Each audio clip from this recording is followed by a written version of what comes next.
You're a public company and looking for a way to tell your story to millions of online investors. Welcome to AGORACOM, North America's largest online investor relations firm. We deliver investor relations through the web's biggest sites and search engines to help you find new investors. In addition to those websites, over 1 million investors read over 95 million pages of news and information on AGORACOM this year.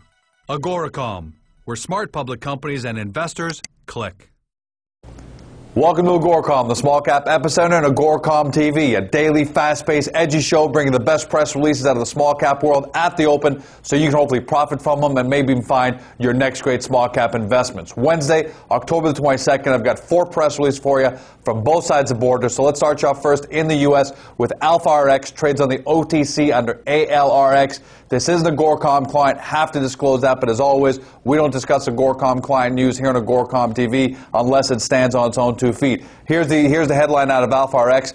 AlphaRX and Gaia Biopharma, a privately held early-stage biopharmaceutical company focused on hospital-based injectable therapeutics, today announced the signing of a feasibility and option agreement.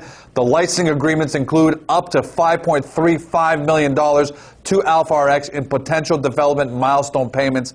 AlphaRX is responsible for completing the product development work. AlphaRX will also receive a royalty and milestone payments from future product sales. The first product is expected to reach commercial stage by 2011. AlphaRX closed yesterday at 5.8 cents, off their 52-week high of 27 cents, but off their low of 2.5 cents. Switching over to the Canadian side, a lot of resource news today. First up here is Continental Nickel, trades of the venture under CNI. They announced that they expanded high-grade nickel-copper zones at their project in Tanzania. This is a 70% owned nickel sulfide project over there. I've got 2 holes for you as highlights.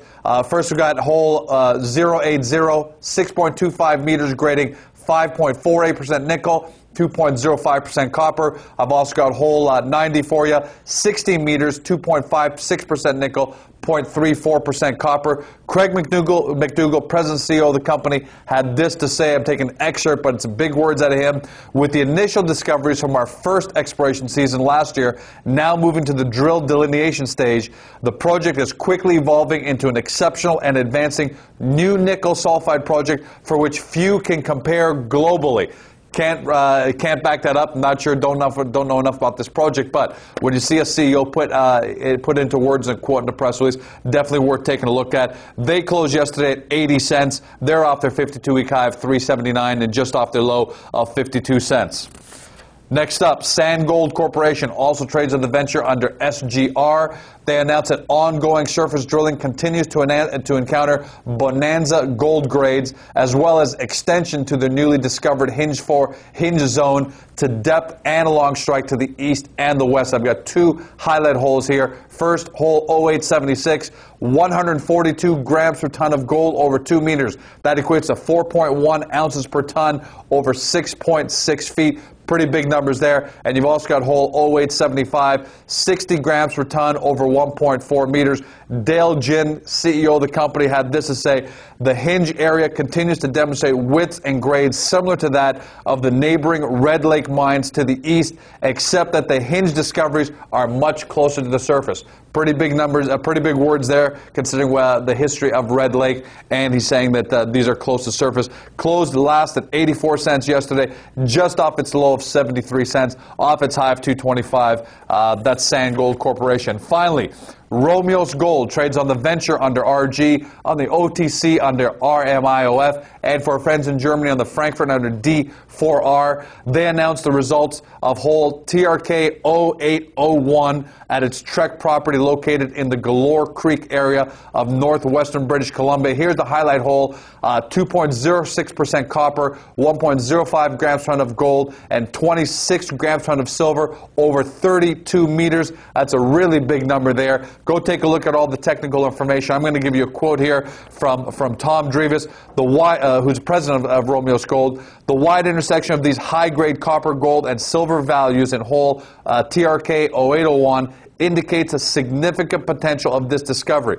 As reported in our press release back on September 3rd, 2008, we have also intersected the mineralized zone over wide intervals in our drilling at Trek, which further indicates the potential of the mineralized zones. We're awaiting assay results. They closed yesterday at 13 cents.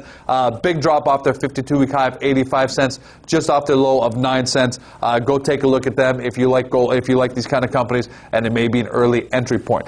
That's a wrap. As always, if you're looking for more great small cap investments, don't forget about the AGORACOM marketplace. Close to 85 companies listed by industry and exchange, so you can find the one that closely fits your portfolio needs. Also, if you're looking for stock halts, looking to potentially profit and trade on stock halts and some quick jumps that take place when companies start trading again, don't forget about our friends over at stockhalt.com. Go take a look. They'll send you these stock halts to your email, your mobile device, just about anywhere you need, so you can profit from those as well. Have a fantastic day. See you tomorrow.